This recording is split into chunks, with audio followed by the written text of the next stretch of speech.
While Venezuela ramps up efforts to seize Guyana's Essequibo through illegal elections scheduled for May 25th, Vice President Bharrat Jagdeo was seemingly unbothered, spending his day at a routine PPPC press conference. Instead of addressing the border threat, he launched a fresh attack on opposition leader Aubrey Norton, alleging a cozy relationship between Norton and T. Mohammed, a bond he claims could hand the opposition a win in the next general election.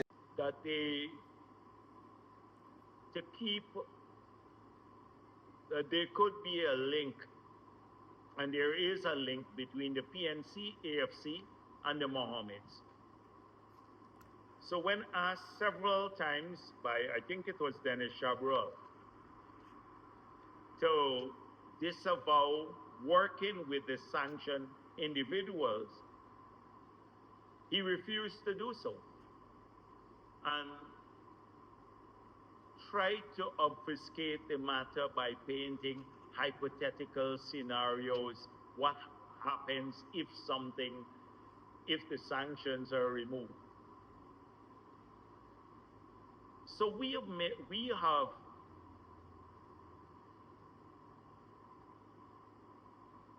established that link. It's clear. They are working together. We saw evidence of this where the AFC activists around the country, from Charles Sogrim to the Ramaya to the man in the Essequibo Coast, they were all AFC activists who have been mobilizing for the Mohammeds. We've seen the meeting between Nigel Hughes and the Mohammeds. Nigel Hughes said at his meeting he needed legal advice from Trotman at the meeting, so I don't know what advice he needed, and political advice. In the next general elections, the vice president didn't stop there. He labeled the opposition as racist, a bold accusation, especially from a government claiming to promote unity. But is calling political opponents racist a step towards national cohesion or just more division? Roll the tape. Why would anyone want to share power with executive power with a political party that is racist in its outlook, or that pushes violence, or steals elections? As Jagdeo continues his opposition bashing, critics argue that these distractions are a cover-up. The administration, they say, is running out of policies to campaign on.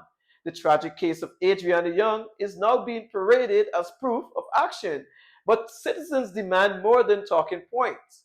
Even more disturbing, in discussing a protest planned by APNU for Adrianna Younge, Jagdeo described the protest posters as prostitution. These shocking comments could anger the grieving family and civil society. Roll the tape.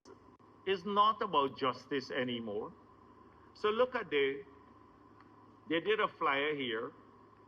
APNU invites you to join us. No, justice for Adrianna Younge. This is prostitution by APNU.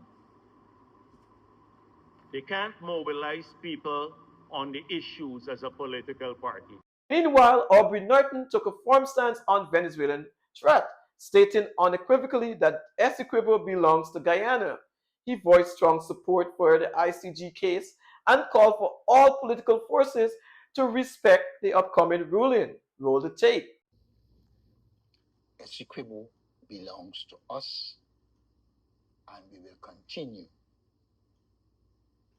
our constant support to ensure Essequibo continues to be the property of Guyana.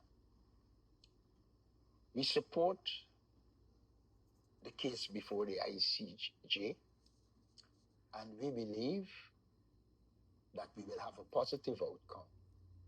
And it is our view that all parties should honor the outcome of the judgment at the ICJ.